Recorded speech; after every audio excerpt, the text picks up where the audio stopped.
अस्सलाम वालेकुम वरहमतुल्लाहि वबरकातुहू। Welcome back to my another video. आज की वीडियो का टॉपिक है हमारा कि अल्लाह मुसीबत क्यों देता है।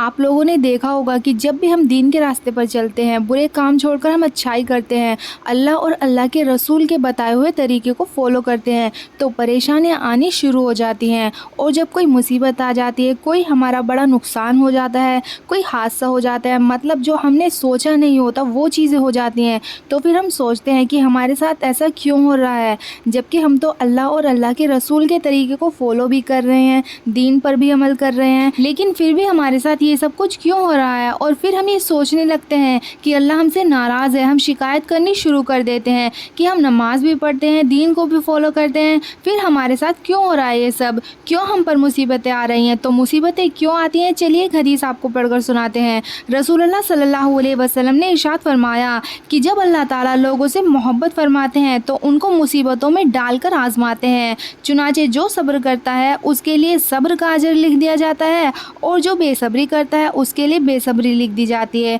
फिर वो रोता फिरता है इधर से उधर। तो इससे ये पता चलता है कि जब अल्लाह मोहब्बत करता है तो मुसीबतें डालकर आजमाता है। तो जब कोई मुसीबत आती है तो इसका मतलब ये नहीं होता कि अल्लाह ताला हमसे नाराज़ है। जो शख्स मुसीबत के आने पर सब्र और इस्तिकामत के साथ निपटता है तो ये उसका एक मर्तबा है कि वो हौसले के साथ उस तकलीफ़ को बर्दाश्त करे, और दूसरा मर्तबा जो इससे बढ़कर है कि उस पर अल्लाह की रज़ा के सांचे में अपने आप को ढाल ले। तो ये दोनों चीज़ों का मिल जाना या दोनों में से किसी एक का मिल जाना, ये अल्लाह की तरफ से उसको दिया गया इनाम है जो इस मुश्किल हालात में उसको हासिल होता है। जो बंदा किसी जानी या माली मुसीबत के अंदर मुब्तला है, उसके बारे में रसूलुल्लाह सल्लल्लाहु अलैहि वसल्लम ने इरशाद फरमाया कि अगर कोई बंदा कि उसको कोई जानी नुकसान हो या उसका कोई माली नुकसान हो और वो इसका किसी से इजहार ना करे, ना ही इस पर अफसोस करे और ना ही कोई शिकवा शिकायत करे, तो अल्लाह ताला के ज़िम्मे है ये बात कि अल्लाह ताला उसको बख्श दे। देखिए कितना बड़ा अजर है। आपने करना सिर्फ ये है कि अल्लाह ताला की तरफ से जो कोई दुख मुसीबत तकलीफ़ पहुँचती है उसका किसी के सामने इजहार नहीं करना और ना ही किसी के सामने शिकवा शिकायत करना है। तो अल्लाह ताला बदले में आपको क्या देंगे, बदले में आपके लिए अल्लाह ताला ने जन्नत बना रखी है।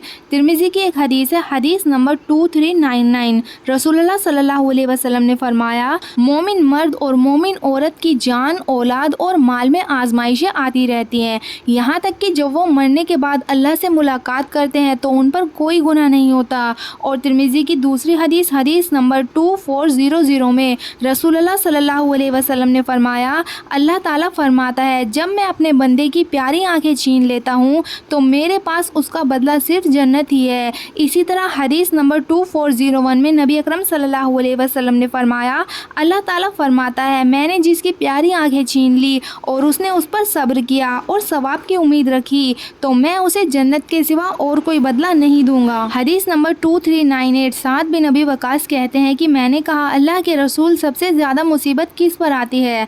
आपने फरमाया, नबियों और रसूलों पर, फिर जो उनके बाद मर्तबे हैं, फिर जो उनके बाद है। बंदे की आजमाइश उसके दीन के मुताबिक होती है। अगर बंदा अपने दीन में सख्त है तो उसकी मुसीबत भी सख्त होती है, और अगर वो अपने दीन में नर्म होता है तो उसके दीन के मुताबिक मुसीबत भी होती है। फिर मुसीबत बंदे के साथ हमेशा रहती है, यहाँ तक कि बंदा रोए ज़मीन पर इस हाल में चलता है कि उस पर कोई गुनाह नहीं होता। होप आपको अच्छे से समझ आ गया होगा कि अल्लाह मुसीबत क्यों देता है।